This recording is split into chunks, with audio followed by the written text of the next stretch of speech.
Tuijono aguantarian à l'air libre. Micunada, Alissa, ce burlo, suvos resonando a través de la pulida caoba de la mesa. Estan demasiado acostumbrado a los videojuegos y al aire acondicionado. Ironwood Ridgeno es impacio de recreo, Isabella. E para supervivencialista serio. Anunció que había reservado la exclusiva reserva para un viaje familiar, mirandom deliberadamente.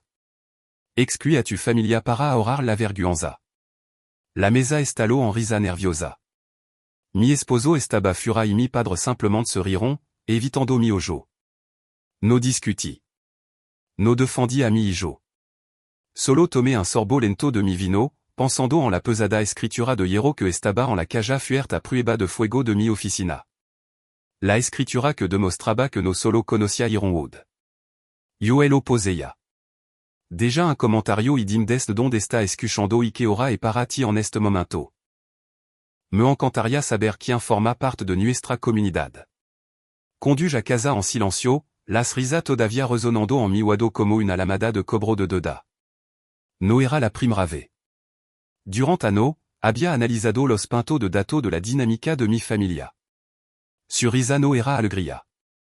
Era un impuesto de cumplimiento. Ce hello pagaban a Alissa para evitar su auditoria emocional. Durant una década, había sido la inversora silenciosa en su paz. Absorbiendo el insulto para que hello no tuvieran que lidiar con la explosión.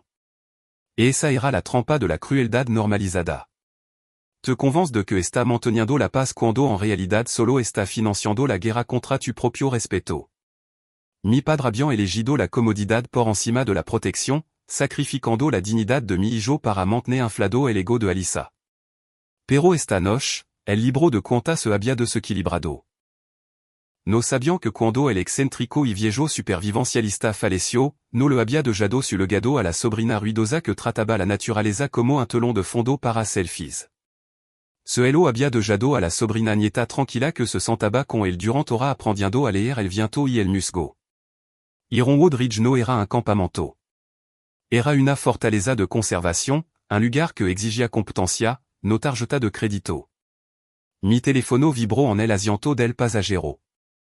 Era una notificación del sistema de reserva de Ironwood. Alissa había solicitado el paquete de supervivencia platino para el próximo fin de semana. El costo era de $8,4. Entré en mi entrada y miré la pantalla, una fría claridad se apoderó de mí. El paquete platino no era lujo. Era una prueba de inmersión brutal y sin asistencia diseñada para guardabosque de élite. Sin electricidad, sin agua corriente, sin piedad. Era un entorno que despojaba de pretensión y dejaba solo la verdad. Podría haberlo cancelado. Podría haberla lamado y advertido que se estaba metiendo en una sierra circular. En cambio, toqué a probar. Adentro, encontré a Noah y Chloé depurando código en su tableta. Levantaron la vista, su ojo brillante e intelligente. El tipo de inteligencia que no necesitaba gritar para ser escuchada. Empacant su equipo, dis-je, mi voz tranquila y firme. Equipo de verdad. Vamos a Ironwood. No invitó la tia Alissa, preguntó Noah, sorprendido. No respondí, dirigiéndome a las escaleras para abrir mi caja fuerte. Pero el propietario sí. Le gamo a Ironwood Ridge justo por la tarde.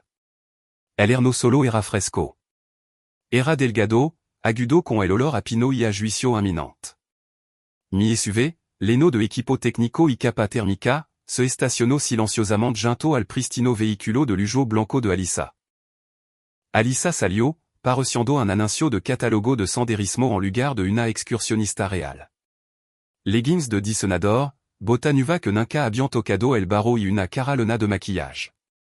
Miró a su alrededor, su sonrisa vacilando mientras la realidad del paquete platino se asentaba. No había albergue. No había cápsula de glamping con suelo calfactado. No había señal de wifi. Solo estaba la imponente y silenciosa pared del bosque. Donde está el personal, exigió, Girandoz. Donde están las tomas de coriandre para los calentadores portátiles. Me apoyé en mi coche, cruzando los brazos. Et una reserva natural, Alissa. Platino significa interferencia mínima. Solo somos nosotros y la tierra. Et là ce burlot, sacando su téléphono. Ridiculo. Voix à conseguir algo de contenido ande que no instalemos. La iluminación es buena, marchó hacia el marcador del inicio del Sandro, colocando a su esposo y yo como accesorio. Poso con bastón de senderismo que no sabía usar, inclinando la cabeza para captar la luz, fingiendo un agotamiento que no se había ganado. Era una actuación de esfuerzo sin el trabajo. Noah la observó, su expression ilegible. Dio un paso adelante en silencio. Tia Alisa, esta parada sobre musgo di cranom. Tarda decada en establecerse. Lo está matando. El silencio que siguió fut quebradizo. Alisa se congeló, su sonrisa perfecta convirtiendo en una mueca de desprecio. No se apartó del musgo. Indio su talon más profundo. Disculpa espeto, su voz aguda y cortante. No me hablé así, peu que no sablo todo. Ve a jugar con tu iPad y déjà en paz a los adulto. Observé como su rostro se contorsionaba y me di cuenta de que estaba presenciando una herida narcisista de libro de texto. El conocimiento tranquilo y factico de mi hijo no solo la molesto. Amenazó toda su existencia. Alisa había construido una fortaleza a partir de percepción que necesitaba para ser vista como la experta, la aventura, la chica dorada. Noah, simplement por saber el nombre de una planta, había expuesto la vacuidad de su actuación. El ofreció sustancia donde la solo tenía estilo. Y para una persona como Alisa, eso no era una corrección. Era un ataque. Tenía que devaluarlo para rinflarse. Noah, ven aquí, dis-je, mi voz baja. El se acercó, confundido. A Elano le importa el musgo, carino. Le importa la photo. Recuerda eso. A medida que avanzaba la tarde, la reserva comenzo a imponerse. El sol se ocultó tras la cresta de la montana y la temperatura se desplomó. El viento se levantó, cortando a través de su moderno cortaviento. La iluminación dorada con la que Alisa estaba obsesionada se desvaneció en un crepúsculo azul y mordaz. El bosque ya no era un telón de fondo. Era una realidad fría e indiferente, y Alisa comenzaba a darse cuenta de que no podía filtrarla. ¿Dónde está? Alisa caminaba de un lado a otro, abrazando su abrigo de diseñador alrededor de su cuerpo tembloroso. Pagué por el guía de élite. Debería haber estado aquí a una hora para montar las tiendas con calefacción. Una figura emergió de la nea de árbol caminando con un paso firme y practicado. Era Noah. Levaba el chalco verde oscuro de un guardabosque junior con insignia que representaba ciento de hora de trabajo de campo. Levaba un pesado rollo de lona a la espalda. Alisa dejó de caminar. Miro detrás de él, escaneando los árboles. ¿Dónde está el guía? Noah. Soit el guía, dijo Noah, su voz bajando una octava, imitando la calma autoridad de su tío abuelo. Bienvenido a la cresta. Vamos a montar su refugio ande que la helada. Alisa soltó una carcajada que sonó más como un olido. Tu tienes 12. Et una broma, Isabella? Pagué $8,000 por un profesional, no por un trabajo de ninra. Pagaste por el mejor, dis-je, apoyando en un árbol, viendo como el viento azotaba el cabello de Alisa en su rostro. Noah y el guardabosque certificado más joven del estado. Conoce este terreno mejor que nadie. Te suggiro que lo escuche. Absolutamente no, escupió Alisa. Jack, saca la tienda del coche, la grande. Lo haremos nosotros mismo. Jack, su esposo, arrastró una enorme bolsa de lona del maltero. Era una tienda de expedición de lujo, del tipo con 4 habitación y post codificado por color que requerían un título de ingeniería para ensamblar. Volcó el contenido en el suelo irregular. Los postes resonaron por toda parte. Las instrucciones volaron à l'instant, cayendo en un barranco. Simplement reçu el vlo. Alisa chilo, agarrando un poste y clavandolo en la tierra. A 10 yardas de distancia, Noah y Chloe se estaban moviendo. No hablaban. No necesitaban hacerlo. Chloe localizó una depresión natural cerca de una pared de roca, un cortaviento. Noah comenzó a recolectar escombros, hojas secas, ramas de pino, ramas resistantes. Trabajaron con una eficiencia fluida que era quasi hypnotica. No ha construyo un marco estructural usando un poste de quimbre raquedo. Clo empaco el aislamiento, colocando la soja lo suficientemente gruesa como para atrapar el calor corporal. No estaban luchando contra el viento. Estaban usando el pesage para esconderse de él. En el campamento de Alissa, renaba el caos. La tienda de Lujo era una cometa gigante. Cada vez que Jake levantaba una pared, el viento la derribaba. Alissa gritaba instrucción que contradecían la física. Mantenlo firme. Porque está ondeando? US amas estaca. El suelo está congelado. Alissa. Jake gritó de vuelta, la frustración finalmente gritando su fachada. Las estaca no entrant. Mi padre, acurrucado en su abrigo, observaban la escena. Miraban de los adulto agitado y gritando a los dos nino que trabajaban en silencio en el crepúsculo. El refugio de Noah y Chloe estaba terminado, una cabana de escombro compacta y térmicamente eficiente que parecía parte del suelo del bosque. Chloe salió gateando, quitando las agujas de pino de las rodillas. Mama, la temperatura intérieure est de 55 y se mantiene. Estamos bien. Alissa abandonó la tienda, marchando hacia nosotros, sur ostro manchado de rimel y rabia. Esto es ridiculo. Estan haciendo trampa. Probablement tienen calentador ahí dentro. Et un truco. Noah la miró, su expresión tranquila. Es física. El espacio de muerto de la tia et el mejor eslante.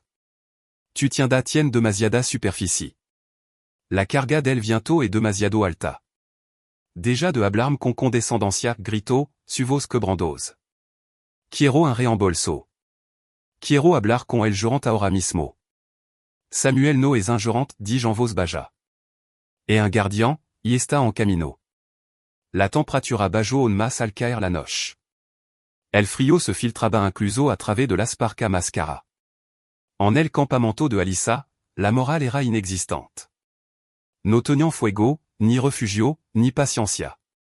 La única luz provenia de las baterías moribunda de su teléfono. Alissa temblaba violentamente, su rostro una máscara de miseria y de rechaud. Marchó hacia la cabana principal de la reserva donde brillaba una sola linterna. Samuel estaba en el porche, con los brazos cruzados, observándola acercarse.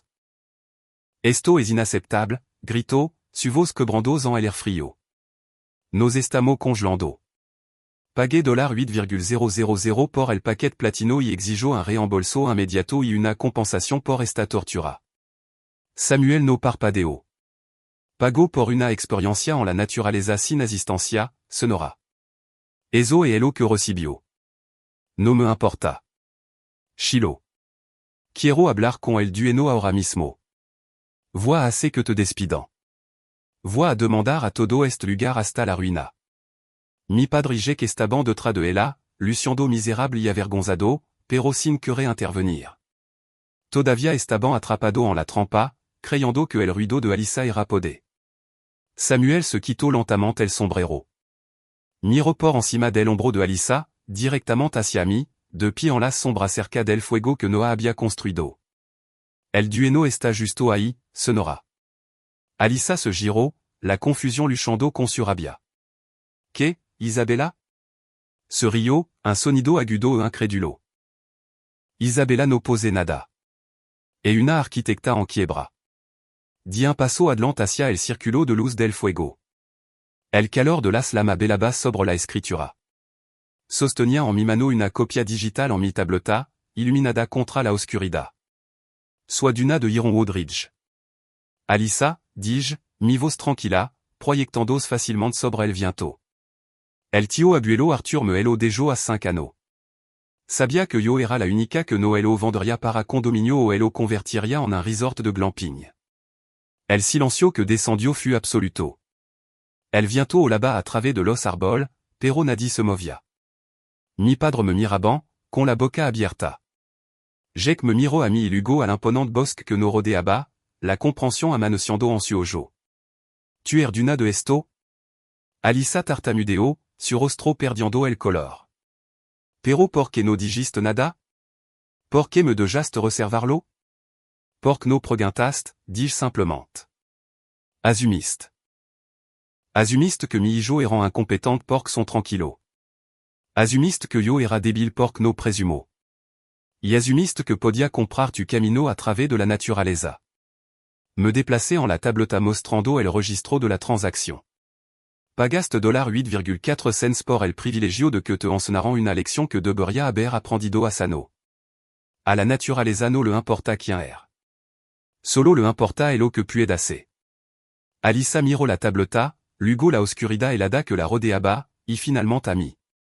Por primera en su vida, no tenía respuesta. Tenía frío. Era impotente, y estaba en mi tierra. El frío se estaba azotando profundamente ahora.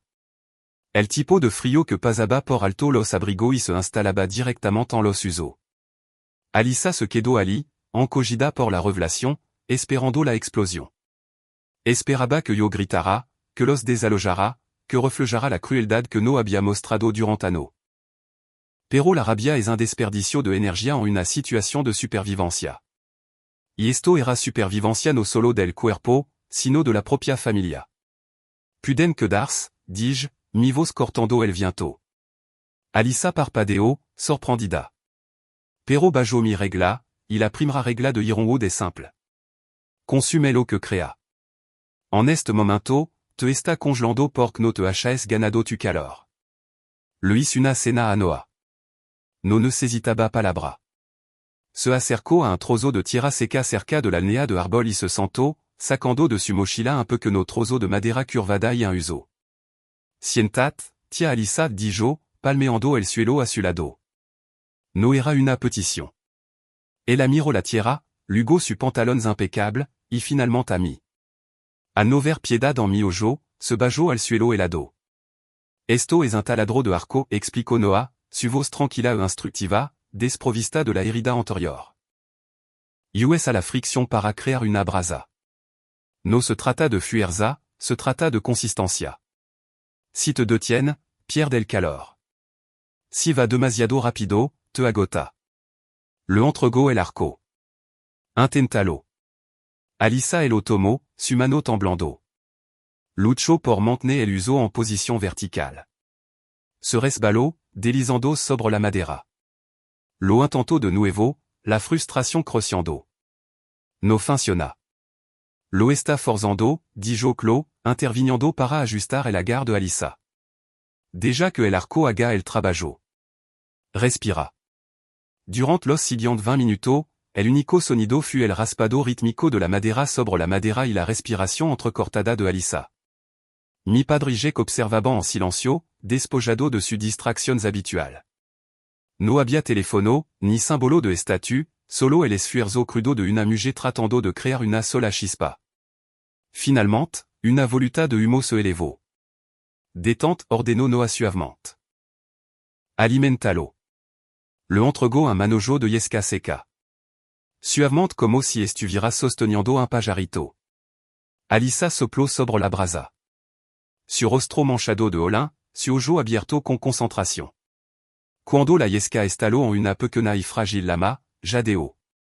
No era el rugido de un generador o el clic de un encendedor. Era algo que ella había hecho. Miro a Noah. Viéndolo real por primera vez, no como un hino de ciudad, sino como un maestro de un mundo que ella no entendía. Gracia, susurró, su voz quebrantosa. No me agradezca, dijo Noah, levantando y sacudiendo las rodillas. Alimenta el fuego o se apaga. A medida que el calor comenzaba a extenderse, observé cómo cambiaba la dinámica. La jerarquía del ruido y el destello se había disuelto. En su lugar había algo más tranquilo, más duro e infinitamente más real. Alisa se sentó junto al fuego por el que había sudado, humillada no por mi palabra, sino por su propia mano. La manana amaneció sobre Ironwood Ridge con una quietud que se sentía diferente a la del día anterior. No era el silencio de la ausencia. Era la quietud del respeto. El sol se filtraba a través de los árboles, calentando la tierra húmeda. Salí de mi tienda para encontrar el campamento transformado. La tienda de Lujo había desaparecido, empacada. Alisa ya estaba despierta, moviendo silenciosamente por el perímetro, recogiando basura, no solo la suya, sino también viejo escombro de jado por tormenta anterior. No levaba su bota de disonador. Levaba zapatilla. Su cabello atado hacia atra de forma sencilla, su mano sucia. Buenos dia, dijo, andrezandos cuando me vio. Parecía cansada. Pero por primrave, parecía real. Estoy empacando todo lo que trajimo. No deja rastro, verdad? Esa es la regla. Estuve de acuerdo, sirviendo café de un termo en dotaza. Le di una. La tomo con amba mano, agradecida por el calor. Isabella, no sé cómo disculparme por ello o por los últimos 5 años. No tiene que disculparte, dis-je. Solo tiene que cambiar. Lo sé. Miro hacia el fogón, ahora frío y debidamente apagado. Viendo a Noa anoche, me di cuenta de algo. He estado tan ocupada tratando de parecer que soy d'una del mundo que olvidé cómo vivir en él. Tango milon de seguidor que piensan que soy una experta, y ni siquiera pude mantener a mi familia caliente. La influenciano et competencia, dis-je suavement. El tío abuelo Arthur solia decir que el ruido no prueba nada. A menudo, una galina que simplement ha puesto un huevo cacarea como si hubiera puesto un astéroide. Alisa se rió. Un sonido genuino y autocrítico. Suena a que era todo un personaje. Lo era. Y me dejo esta tirano porque fura la más ruidosa, sino porque escuchaba. Miré hacia el bosque, sintiendo como el peso del legado pasaba de ser una carga a una base. La administración no se trata de poder, Alisa. Se trata de protección. Se trata de saber que somos temporal, pero la tierra es para siempre. Mi trabajo no es mantener a la gente fura. E enseñarla a estar aquí. El resto de la familia salió de su tienda. No había prisa por irse, ni un desplazamiento frenético por los teléfonos. Mi padre estaban ayudando a Noa a desmontar la cabana de escombro, haciendo el pregunta sobre la integridad estructural. Je que estaba escuchando a Chloe explicar cómo filtrar el agua. La jerarquía se había restablecido. Los niños de la ciudad eran los líderes y los adultos eran los estudiantes. Empacamos en un ritmo coordinado. Cuando llegamos a los coches, Alisa me detuvo. Isabella, dijo, podemos volver? No para contenido, solo para aprender correctamente esta vez. La miré, luego a Noa y Chloe, que son rayons de orgullo, con la cara manchada de tierra y feliz. La reserva siempre está abierta a quien la respetan, dis-je. La próxima vez, déjà el paquet platino en casa. Tra tu bota de trabajo. Mientras no aljabamo, miré por el espejo retrovisor. Noa y Chloe estaban profundamente dormido en el asiento trasero, exhausto y triunfante. El silencio en el coche no estaba vacío. Estaba lleno. Era el silencio de una lección aprendida, un legado asegurado y una familia que finalmente despertaba de verdad. Si cree que la competencia habla más fuerte que la arrogancia, presiona el botón de me gusta y comparte esta historia. Y dime en los comentarios, ¿qué habilidad tiene que la gente subestima constantemente? Leo todo y cada uno.